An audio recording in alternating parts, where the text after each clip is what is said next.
Eu queria fazer mais um pronunciamento aqui dessa tribuna de um assunto que tem incomodado bastante aqueles, principalmente, que defendem a liberdade de expressão, que é um valor, que é algo inegociável e que foi conquistado com suor de muitos brasileiros, de norte a sul, de leste a oeste.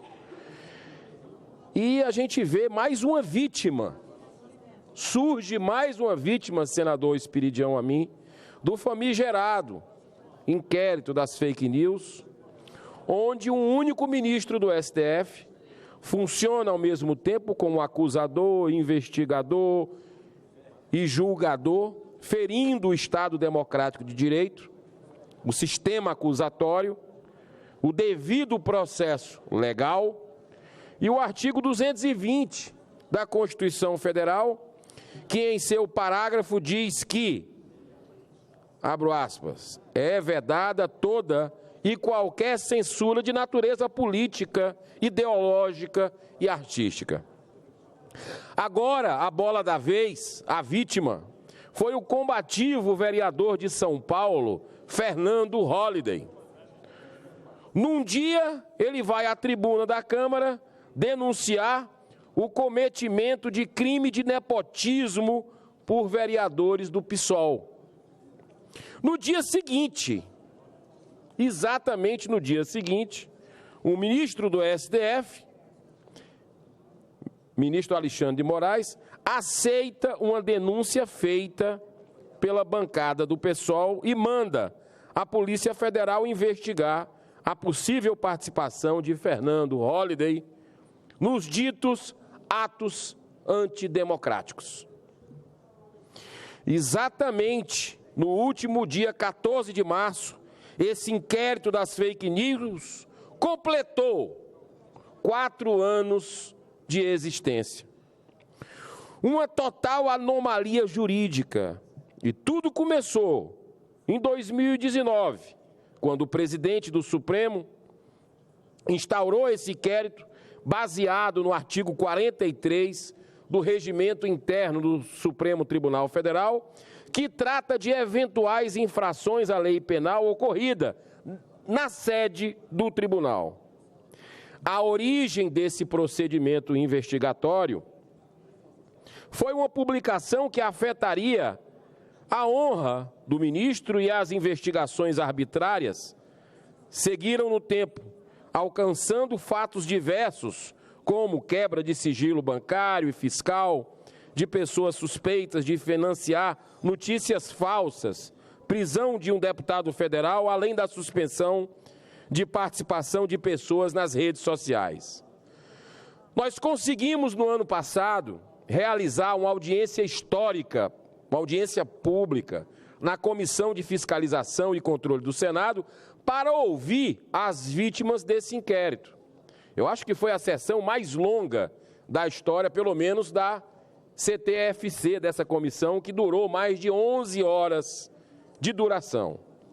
Dezenas de parlamentares, sejam senadores, deputados federais, empreendedores, religiosos, artistas, jornalistas e comunicadores puderam se expressar, já que eles estavam ali tolhidos por decisões, muitas vezes vindas daqueles que deveriam ser os primeiros guardiões da nossa Constituição, mas que estavam bloqueando redes sociais. Dentre os empreendedores que tiveram seus direitos violados, destacamos o catarinense Luciano Hang, que junto com outros homens de negócio tiveram seus sigilos bancários e fiscais vilipendiados, quebrados, com bloqueio de contas e das redes sociais, plataformas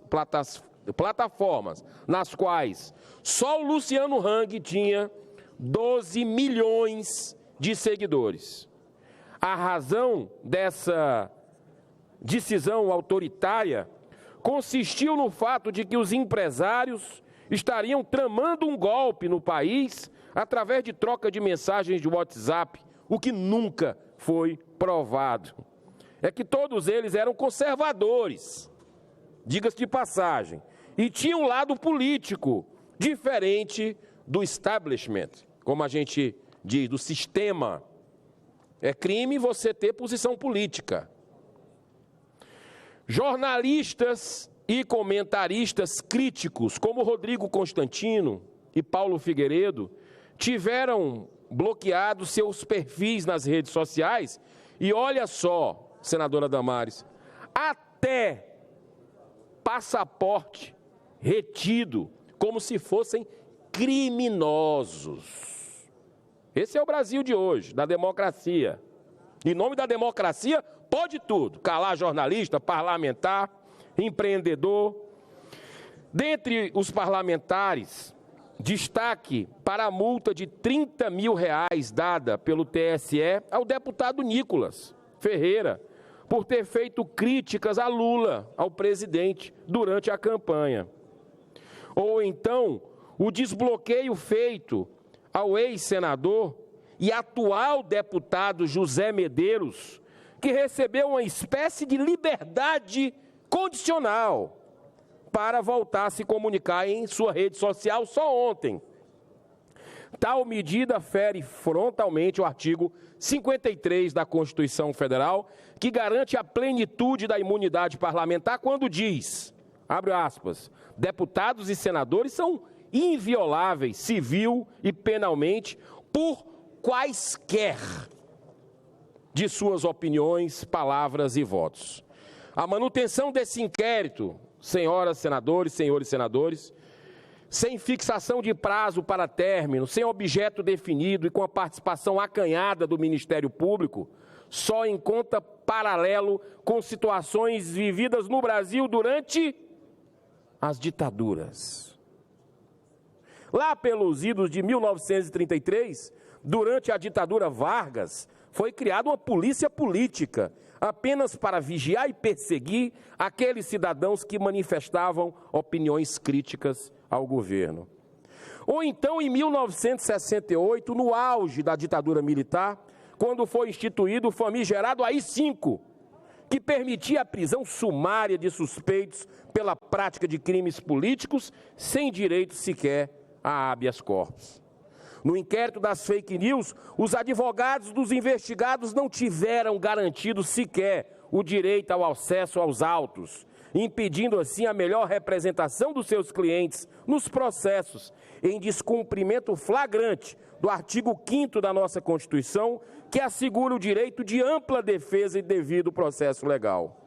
O governo Lula, mal inspirado nesses casos típicos de ditadura, tenta consolidar a formação de um verdadeiro Ministério da Verdade, criando uma Procuradoria Nacional da Defesa da Democracia dentro da AGU e uma rede de defesa da verdade dentro da SECOM. Eu entrei com medidas para barrar esse absurdo. Quem é que diz, criaram até um site agora, quem é que diz que é fake news e que não é? São eles. Milhões de brasileiros, deputado Diego Garcia, aqui no plenário, estão estarrecidos e aguardando que seja restabelecida a plena democracia em nosso país, pois, segundo um dos maiores líderes políticos do século XX, Winston Churchill, a democracia é a pior forma de governo, com exceção de todas as demais. Mas o pior de tudo é que o maior responsável por termos chegado, senhor presidente, nesse estágio de arbitrariedades é o próprio Senado. Nós, o Senado da República, única instituição que recebeu da Constituição Federal a prerrogativa de coibir abusos cometidos tanto pelo governo federal como por ministros da Suprema Corte de Justiça. Peço 1 minuto apenas, não mais que isso, para encerrar. Só nos resta preservar no cumprimento do nosso dever, mesmo sendo ainda minoria, senador Magno Malta. Aqueles que foram eleitos democraticamente para representar a sociedade brasileira não têm o direito de se omitir diante de tamanhas injustiças, principalmente quando é cometida justamente por aqueles que têm o dever, repito, de guardar a Constituição brasileira. Não tenho como mais uma vez concluir esse pronunciamento sem lembrar de Rui Barbosa, o nosso patrono ilustre dessa casa, quando disse há mais de 100 anos: a pior das ditaduras é a do poder judiciário, pois contra ela não há a quem recorrer. Muito obrigado, Deus abençoe essa nação. Obrigado, senador Eduardo Girão. Nós não temos mais... Magno Malta. Senador Magno está... Tá. Senadora Soraya Tronic, pela ordem. Gostaria de pedir a Vossa Excelência para que façam a leitura dos meus requerimentos de sessão especial. Eu estou com o requerimento 59 de 2023, em comemoração ao Dia Internacional do Direito dos Animais, que é o dia 10 de dezembro. Tenho requerimento também de número 61 de 2023.